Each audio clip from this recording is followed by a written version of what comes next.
Hello! It's another month, and that means another playlist video. And let's just jump straight in with the first game, which is called Blasphemous. This is a 2D Metroidvania with impressive pixel art graphics and more than a little inspiration taken from Dark Souls. I mean, you can lose count of the ways this game takes its ideas from the Souls series. There's a checkpoint system, losing currency and power when you die, going back to find your corpse, items as balls of light, item descriptions that double up as world lore, mysterious NPC dialogue. I could go on and on. In fact, I do find it a tad distracting at times because the similarities call attention to the fact that this game was made in another game's shadow. I'm constantly thinking, ooh, that's like Dark Souls, ooh, that's like Dark Souls.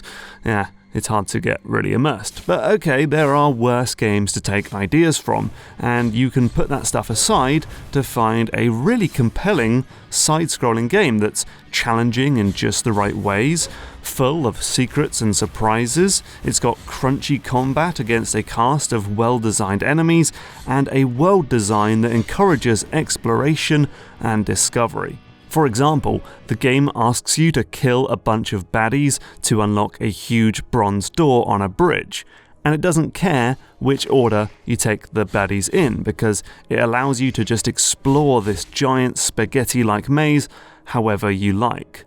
The boss I killed first might not be the boss you kill first, and that just gives you a level of agency and freedom of exploration that I adore.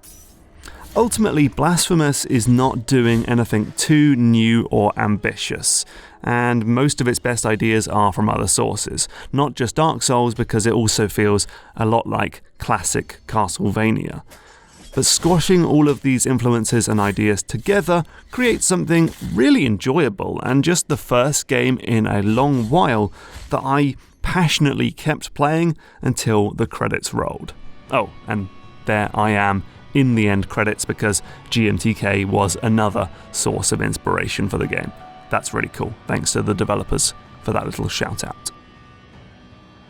Next up is another Metroidvania. This one's called Vision Soft Reset, and it actually came out in January of this year, but it went completely and utterly under the radar. I haven't really seen anyone else talking about this thing. And that's despite the fact that it's a really interesting and ambitious game. It's a game where you have 20 minutes to save a planet from destruction, but in the same vein as Majora's Mask, you can turn back time to earlier in the cycle to buy yourself some more minutes. Some stuff goes back in time with you, like passwords and the all-important upgrades, but other things will need to be done again. Perhaps the most interesting thing is the way the checkpoints work. While they kind of work like fast travel stations, as you can technically zip around the map, they're also bookmarks on your 20-minute timeline. So bouncing to an earlier part of the map also rewinds time. And it becomes part of the challenge of the game to make bookmarks that have plenty of time on them. I found myself redoing bits of the game, but more quickly and efficiently, in order to make more useful bookmarks. I feel like this idea could have gone further though. There's this machine that you turn on, which is both helpful as it creates moving platforms you can use to get around, and hurtful as it powers up electric beams that block access to certain rooms.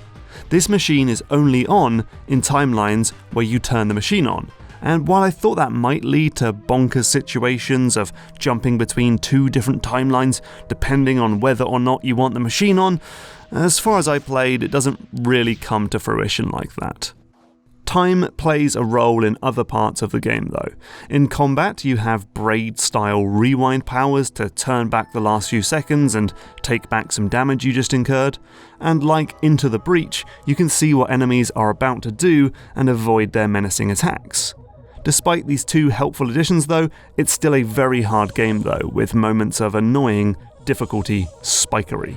Overall, this is one of those games that's slightly more interesting than good. Well, don't get me wrong, I had a great time with the game and would certainly recommend it if it sounds like your jam, but the potential, as it were, is through the roof. I'd like to see some more takes on this idea in the future. And finally, let me say a few words about the Zelda Link's Awakening remake, which I just started. This is a strange experience for me. If you didn't know, Link's Awakening is my favourite game of all time, and I've played it dozens of times. I know every block placement and every line of dialogue, and to see it all redone in this stunning tilt-shift style is just blowing my brain at every opportunity. It is a shame though that the performance isn't perfect, mind you.